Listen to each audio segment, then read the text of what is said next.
What's up, guys? Welcome to B Sports Picks. Yesterday, I gave out a winner for free. If you go to the link in the description, bsportspicks.com, there's a link that says free picks. You would have got this for free. I'm going to show you the receipt. If you would have been on my list inside the free picks, you would have got it. I didn't have time to create a video yesterday. I had stuff to do, but that went out to the free plan. So if you're not signed up for the free plan, make sure you get that right away. Also, I have one strong play in the NBA today. I'm going to show you a bunch of receipts from the points, rebounds, and assists props that are hitting a lot, and then also the shots on goal as well. I'm going to show you all the receipts for all of that. Make sure you like and subscribe to this video if you haven't done so. So yesterday, this is the play that I gave away, the Seahawks. Like I mentioned, I did not create a video. So yesterday, I didn't have time to make a video. I put it out on the free picks. The link is in the description for that. And you can see they won pretty easily. 31-7 was the end score. It was because of the injuries and stuff like that I mentioned.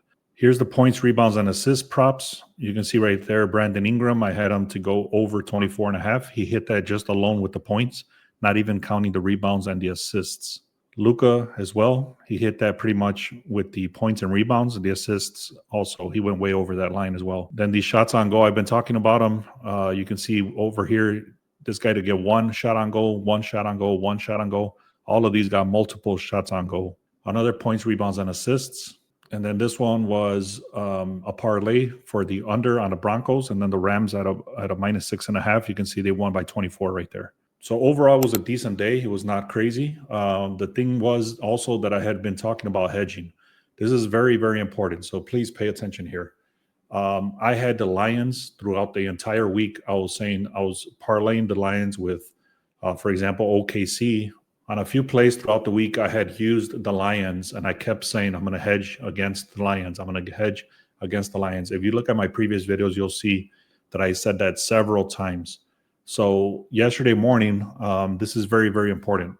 Let me show you exactly where this video is at. So in case you want to look it up, you go to my channel on YouTube, and then you go right here where it says search. There's a little search bar here. Type in the word hedge, and you'll see that this video here, and I made a couple others explaining this.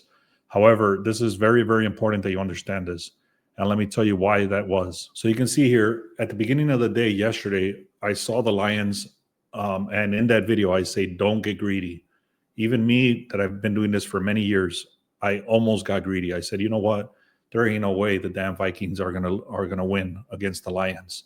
The Lions were -500 odds to win. So they were very, very, very heavily juiced to win. Then I said, you know what? I'm not going to ignore my own advice. So I'm not going to get greedy here. I threw in the extra $60 right here to hedge against the Lions. And you can see I went against the Lions here with the Vikings with $60 to win 216.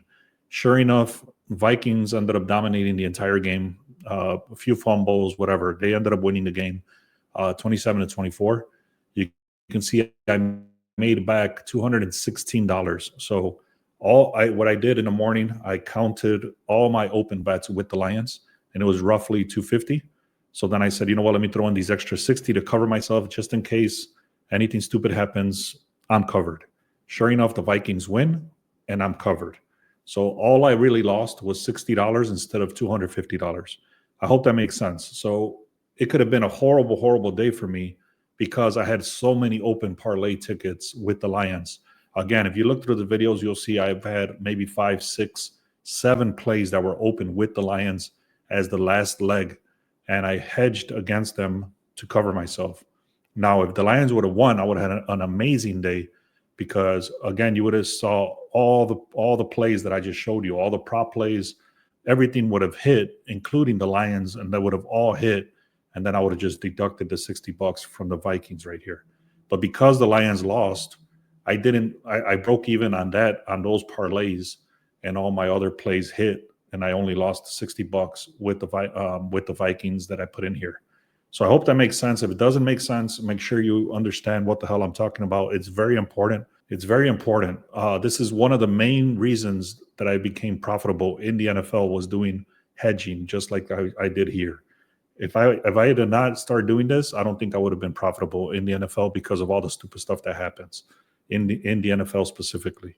If you like these sort of breakdowns, make sure you subscribe, make sure you like, make sure you comment. If you don't like this, if you do like it, if you're fading me, whatever, just make sure you comment. Let me know what you think. I try to respond to every single comment. Now, for today's play for the NBA, I'm going to hook you guys up. I was going to get all into the details and everything, but I'm not going to do that. I'm just going to tell you right now that the Boston Celtics are 25th in scoring. They're very, very bad in scoring right now.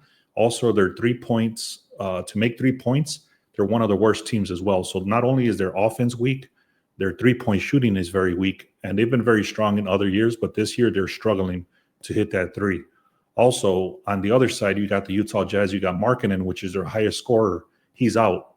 The line shifted from 236 all the way down to 232. I bought it back to 236. That's why you see the odds right there of minus 160 because I bought it back.